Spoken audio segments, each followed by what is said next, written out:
ரமதான் மாதம் வந்துட்டாலே சின்ராசை கையிலே பிடிக்க முடியாது. காப்பர் கிச்சன் அவங்களோட இஃப்தார் பாக்ஸ் இந்த வருஷமும் சேல் பண்ண ஸ்டார்ட் பண்ணிட்டாங்க. சென்னை கோட்டூர்புரத்தில் இருக்க அவங்களுடைய அவுட்லெட்டு தான் அந்த இஃப்தார் பாக்ஸ் நான் வாங்கியிருந்தேன். இது எவ்வளவு எப்படி இருந்துச்சு, ஒர்த்தா இல்லையான்னு சொல்லிட்டு இந்த வீடியோவில் ஃபுல்லாக பார்க்க போகிறீங்க. ஃபஸ்ட்டு பேரிச்சம்பழம், அப்புறம் மட்டன் நோம்பு கஞ்சி, ஒரு சின்ன பாட்டிலில் வாட்டர் மிலானு, ஒரு சின்ன வாட்டர் பாட்டிலு, அப்புறம் cut fruits, orange, grape, pineapple, பப்பாயெல்லாம் போட்டு கொடுத்துருந்தாங்க. அடுத்து இந்த மட்டன் ஹலீம் சொல்லியே ஆகணும். டேஸ்ட்டு சுண்டு இழுத்துருச்சு, அவ்வளோ சூப்பராக இருந்துச்சு. இது தனியாகவும் சேல் பண்ணுறாங்க, வேணும்னா எக்ஸ்ட்ரா வாங்கிடுங்க. அடுத்தது இந்த மட்டன் சமோசா, ரெண்டே 2 பீஸ் தான். ஆனால் மட்டன் ஸ்டஃபிங் வேறு லெவலில் இருந்துச்சு, ரொம்பவே கிறிஸ்பியாக சூப்பராக இருந்துச்சு, டேஸ்டியாக.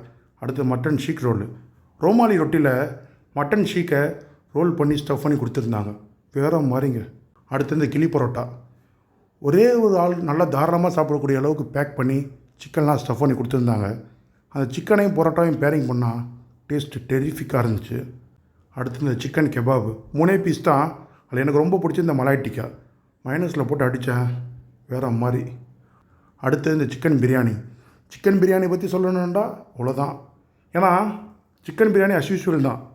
ஒரு முட்டை, ஒரு லெக் பீஸு, குவான்டிட்டி சஃபிஷியண்ட்டான ரைஸு. ஆனால் இஃப்தார் பாக்ஸ்லாம் அவ்வளோ வைக்க மாட்டாங்க, ஆனால் அங்கே நிறையா வச்சுருந்தாங்க. அதுக்கு இல்லாமல் இந்த சிக்கன் லெக் பீஸ்லாம் வெந்திருந்த விதத்தை பார்க்கணுமே, லைட்டாக பிதுக்குனாலே பிஞ்சு வந்துருச்சு, அந்த அளவுக்கு நல்லா குக் ஆகிருந்துச்சு. அந்த பீஸையும் ரைஸையும் எடுத்து ஒரு பைட் போனீங்கன்னா அப்படி தான் இருந்துச்சு.